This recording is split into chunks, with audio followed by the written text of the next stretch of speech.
मौत की दवा कहानी महात्मा बुद्ध से संबंधित। श्रावस्ती नगरी में कृषा गौतमी नाम की एक कन्या रहती थी। गौतमी उसका असली नाम था। काम करते करते वह जल्दी थक जाती थी, अतएव लोग उसे कृषा गौतमी के नाम से पुकारते थे। गौतमी ने जवानी में प्रवेश किया और उसका विवाह हो गया। गौतमी गरीब घराने की थी, अतएव उसकी ससुराल के लोग उसका यथोचित आदर न करते थे। कुछ समय बाद गौतमी के एक पुत्र हुआ। अब घर में उसका आदर होने लगा, लेकिन होनहार कुछ दूसरा ही था। गौतमी का शिशु जब कुछ बड़ा हुआ और इधर-उधर खेलने लायक हुआ तो विधाता ने उसे उठा लिया। गौतमी ने सोचा, पुत्र जन्म से पहले मेरा इस घर में अनादर होता था, पुत्र जन्म के बाद लोग मेरा आदर करने लगे, लेकिन अब ये लोग मेरे प्रिय शिशु को न जाने कहां छोड़ देंगे। गौतमी अपने मृत पुत्र को गोद में ले उसके लिए घर घर दवा मांगती फिरने लगी। लोग ताली बजाकर हंसी ठट्ठा करते और कहते, पगली, कहीं मरे हुए की भी दवा होती है। किसी भले आदमी को गौतमी पर बहुत दया आई। उसने सोचा, इसमें इस बेचारी का दोष नहीं, यह पुत्र शोक से पागल हो गई है। इसकी दवा बुद्ध भगवान को छोड़कर और किसी के पास नहीं। उसने कहा, माँ, तुम बुद्ध भगवान के पास जाकर उनसे पूछो।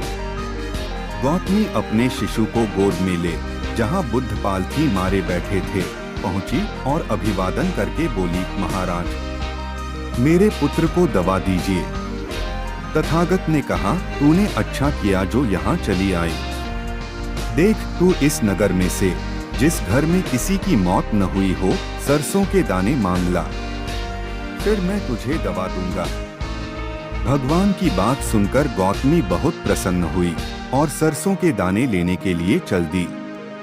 पहले घर में जाकर उसने निवेदन किया, देखिए, बुद्ध भगवान ने मुझे आप लोगों के घर से सरसों मांगकर लाने को कहा है, आप लोग सरसों देने की कृपा करें। गौतमी के ये शब्द सुनकर एक आदमी झट से घर में से सरसों के दाने ले आया और गौतमी को देने लगा। गौतमी ने पूछा, पहले यह बताइए कि इस घर में किसी की मौत तो नहीं हुई।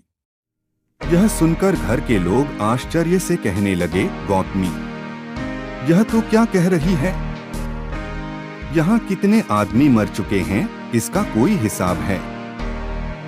गौतमी, तो मैं आपके घर से सरसों न लूंगी। गौतमी दूसरे घर गई। सब जगह उसे वही जवाब मिला। उसने समझा, शायद सारे नगर में यही बात हो। उसे एकदम ध्यान आया कि बुद्ध भगवान ने शायद जानबूझकर ही मुझे सरसों मांगने के लिए भेजा है। वह शीघ्र ही अपने मृत पुत्र को नगर के बाहर श्मशान में ले गई। उसे अपने हाथ में लेकर बोली, प्रिय पुत्र, मैंने समझा था शायद तुम ही अकेले मरने के लिए पैदा हुए हो, लेकिन अब मुझे मालूम हुआ कि मौत सबके लिए है। जो पैदा हुआ है उसे एक न एक दिन अवश्य मरना है। इतना कहकर अपने पुत्र को श्मशान में रख वहां से लौट आई। लौटकर गौतमी बुद्ध के पास गई। बुद्ध ने पूछा, गौतमी, सरसों के दाने मिल गए? गौतमी, भगवन, सरसों नहीं चाहिए, उनका काम हो गया है। यह कहानी आपको कैसी लगी दोस्तों? इसे लाइक और एक प्यारा सा कमेंट जरूर करें और ऐसे ही दिलचस्प कहानी के लिए हमारे चैनल को सब्सक्राइब जरूर से कर ले। धन्यवाद।